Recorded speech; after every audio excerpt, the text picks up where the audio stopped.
Cat Station, I saw Bad Boys Ride or Die. The question is, are you riding or are we dying? Shit, what? Look at your shirt. Why don't you sing us a little Reba song? Reba. Sing your favorite. I'm a woman. So I'm a strong black woman. Strong. Yeah, because she's not black. Yes. What you gonna do? What you gonna do? That ain't no Reba song. It's from her mixtape. So, Bad Boys Ride or Die. Question is, was I right or was I wrong about my expectations going into this film? Well, I'm gonna give it to you straight, okay? And if you've already seen the past Bad Boys movies in general, and you know what to expect, and you love that kind of movie, guess what? You're going to love this film. You're walking in expecting a great story, great characters, in-depth. Stop. You're not gonna get that. This is not what that is. This is simply generic. This is just, the dialogue is just cringy, crunchy.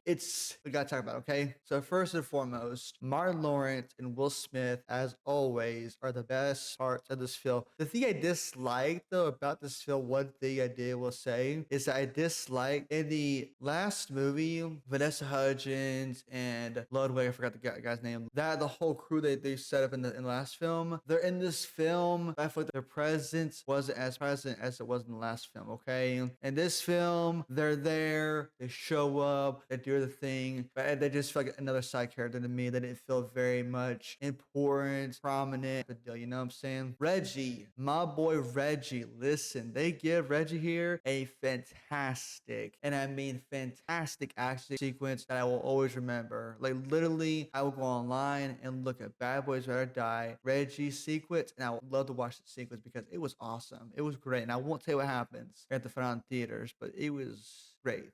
Villain, terrible. Let's be honest. It's a Bad Boys movie. This is basically like you walk in, you expect the bare minimum, you get the bare minimum. He does a couple of bad things, the not so nice things, and at the end of the day, you know what's gonna happen. Armando, he's here, does his thing, shows up, helps out here and there, and as far as his fate, well, guess what? Watch the movie. And that's pretty much about it. Everyone else to be had a photo performance. I said that Howard specifically had a photo performance. I didn't care for it.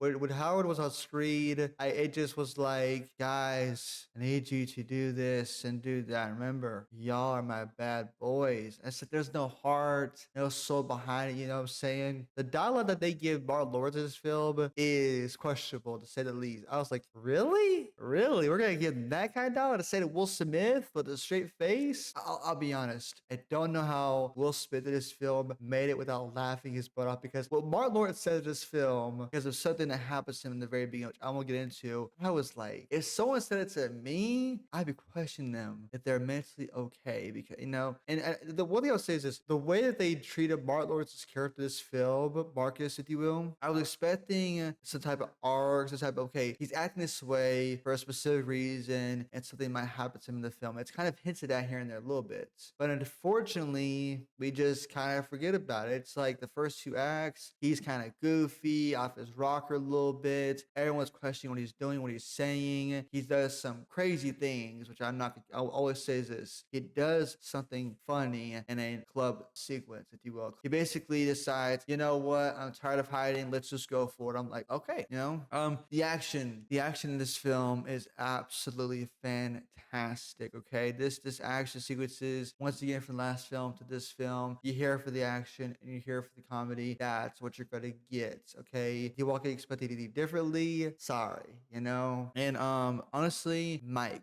Will Smith's character, again, there was a moment in the end of the film, which I won't spoil what it is, but it's like they try to have an emotional see whatever, right, where something happens to Mike and there's something happening in his head, you will, and that's all I'll say. By the way, and it's like, ooh, I like the scene. It's kind of, oh, never mind, we're gonna ruin it with our humor. We're gonna ruin it with another joke. I'm like, oh, come on. Like, once we start to put some heart and some actual, okay, some levity into a situation, we'll just roll with a joke or two, So Rita in this film, again, does her thing. No one else besides the two main leads of this film stuck out to me, and especially Reggie, okay? To me, I thought Bad Boys Ride or Die. It's, if you know you're walking into, you're gonna enjoy it. If you don't know what you're walking into, well, may have a good time, may have a bad time, you never know. But honestly, to me, would I see this in theaters again if I had the choice? No, I wouldn't, personally speaking. I give Bad Boys Ride or Die a 7 out of 10. Let's say this, if you're a Bad Boys fan, see this in theaters for sure. If you're not sure, you're like, nah, I'm not really a fan of these two people, save your money, wait for it on streaming. That's the best thing I can tell you, okay? Now, as far as a potential spin-off with two characters of Reggie and Armando, we'll have to wait and see. But Cast Nation, that is my review of the Bad Boys Ride or Die film. Do me a favor, comment about your thoughts down below. What did you like about the film the most and the least? And do me a favor, let's talk about that Reggie scene. How do you feel about the Reggie scene? We're like, my boy needs his own film. Or, you know what I'm saying? But as always, thank you for watching. Peace out, casual, stay friendly. Have a good one, y'all.